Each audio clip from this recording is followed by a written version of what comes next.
Have you ever put on a sweater that looked beautiful on the hanger, but the second you put it on, you suddenly felt like the entire outfit made you look bigger? And then you try on another sweater, maybe even the exact same size, and somehow it looks completely different. There's actually a reason for that. And it usually has very little to do with your body. It has to do with visual volume. The weight of the knit, the neckline, the shoulder construction, the length of the sweater, and even what you wear it with can completely change how much space that sweater appears to take up. So today, I want to show you exactly what to look for, and more importantly, how to balance a sweater that has more volume without feeling like you have to avoid oversized chunky sweaters altogether. Because the goal isn't necessarily to make yourself look smaller. The goal is to understand where your outfit is carrying the visual volume. Let's start with something that seems obvious, but makes a much bigger difference than we sometimes realize. The actual weight of the knit. Imagine two sweaters in almost the exact same color. One is a very fine gauge merino or cashmere sweater. The other is a thick, chunky cable knit. Even if both sweaters technically fit you, they're going to create two completely different silhouettes. A fine knit sits relatively close to the body. It doesn't add very much physical depth, and because the surface is smoother, your eye tends to follow the shape underneath it. A chunky knit does something different. The yarn itself has dimension. You may have cables, ribbing, texture, heavier cuffs, a thicker waistband, or a substantial collar. All of those details create additional texture, shadow, and depth. So visually, the sweater occupies more space. That doesn't mean the chunky sweater is unflattering. It simply means the sweater is bringing more visual weight into the outfit. And once you understand that, you can start balancing everything around it. The next thing to look for is where the sweater is actually carrying the volume, because an oversized sweater isn't necessarily oversized everywhere. You might have a sweater with a fuller sleeve but a relatively straight torso. You might have a sweater that's fitted through the shoulders but relaxed through the body. Or you might have a sweater with dropped shoulders, wide sleeves, a boxy torso, a thick neckline, and a heavy hem. Those are very different sweaters. And this is where an outfit can start to feel overwhelming, because when the shoulder is wide, the sleeve is wide, the torso is wide, and the sweater is also long, your eye really isn't being given a place where the silhouette narrows again. Everything is carrying volume at the same time. This is also why two oversized sweaters can look completely different on the same person. One might give you a beautiful relaxed shape because the volume is concentrated in one area. The other might make the entire outfit feel much larger because the volume is distributed everywhere. So instead of asking, is this sweater oversized? I think a much better question is, where is this sweater oversized? That tells you much more about what it's going to do to the silhouette. The shoulder construction is one of those details that's incredibly easy to overlook, but it can completely change the apparent width of a sweater. A traditional shoulder seam usually sits somewhere close to your natural shoulder. That gives the eye a relatively clear indication of where the shoulder ends. But with a dropped shoulder sweater, that seam may sit several inches farther down the arm. And visually, that can extend the horizontal line of the upper body. Again, that isn't automatically a bad thing. Drop shoulders are part of what gives many sweaters that relaxed, effortless look. But if the sweater also has a chunky knit, a high neckline, a wide sleeve, and a boxy torso, you're now stacking several elements that all increase visual volume. Sometimes simply choosing a sweater with a slightly cleaner shoulder line gives you the relaxed look you want without adding quite as much width through the upper body. It's a small construction detail, but visually it can make a surprisingly big difference. Now let's talk about necklines, because necklines don't just change how much skin you're showing. They change how your eye moves through the upper body. Think about a thick crew neck or a high turtleneck. The fabric continues almost all the way up to your face. So visually, the upper torso becomes one fairly continuous area of fabric.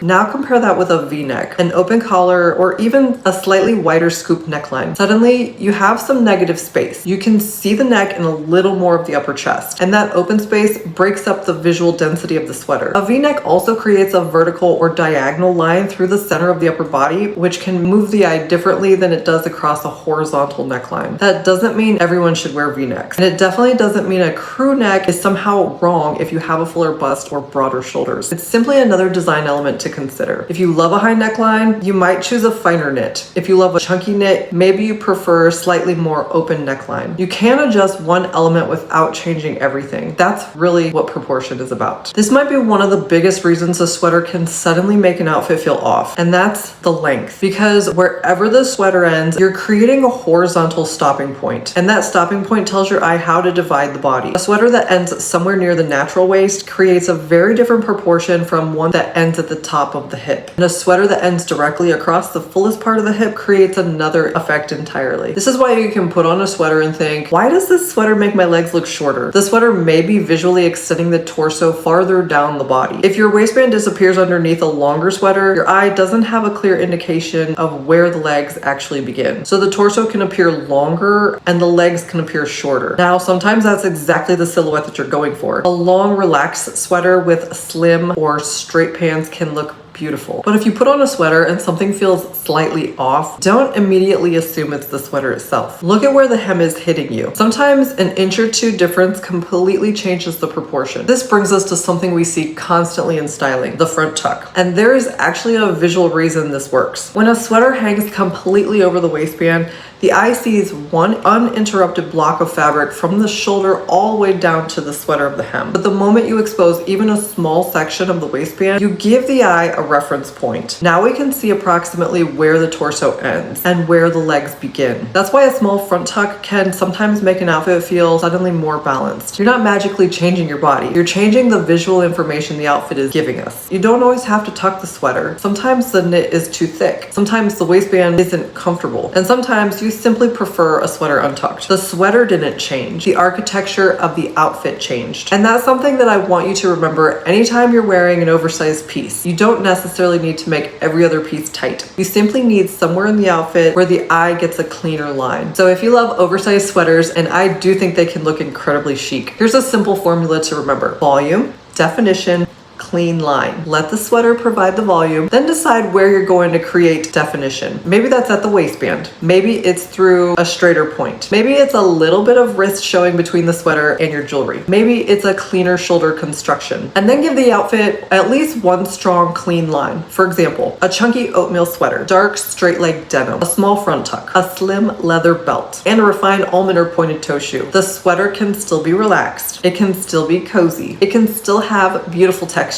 But now the outfit has some structure around it. That's what keeps a sweater from taking over the entire silhouette. So the next time you're shopping for sweaters, don't just look at the color and don't just look at the size on the tag. Look at the construction. First, look at the knit weight. Is this a fine, smooth knit, or is it a chunky, highly textured knit that's naturally going to create more volume? Then look at the shoulder. Where does the seam actually fall? Is it close to the natural shoulder, or does it drop several inches down the arm? Look at the sleeve. Is it relatively streamlined, or is there a lot of fabric gathering around the upper arm and wrist? Then look at the neckline. Does it create a lot of visual coverage through the upper body, or does it create some open space? And finally, look at the length. Where is that sweater going to end once it's actually on your body? At the waist, at the hip length, at the high hip, across the fullest part of the hip, or below it? Those details will tell you much more about how the sweater is going to behave in the outfit than the size label ever will. And I'll link some examples of different sweater styles we've talked about today in my LTK below, so you can see what these details look like when you're actually shopping. So let's pull this all together. If you put on a sweater this fall and immediately think, this makes me look bigger, before you take it off, I want you to look at 5 things. The knit weight, where the volume sits, the neckline, the sweater length, and what you're wearing it with. Because sometimes the sweater really is adding more visual volume than you want. But sometimes all you need to do is change the proportion around it. Show a little more waistband. Choose a straighter pant. Swap a heavy shoe for something a little more refined. Or simply choose a sweater with the same relaxed feeling but a slightly cleaner shoulder or lighter knit. You don't have to avoid chunky sweaters. You don't have to avoid oversized sweaters. And you definitely don't have to spend fall trying to make yourself look as small as possible. The goal is to understand where your outfit carries visual volume and how to balance it. Once you understand that, you can wear fine knits, chunky sweaters, oversized sweaters, or anything in between and have a much better idea of why the outfit is or isn't working. And if straight leg jeans are one of the things you'll be wearing with your sweaters this fall, make sure you're subscribed, because next week I'm breaking down which shoe shapes actually work best with straight leg jeans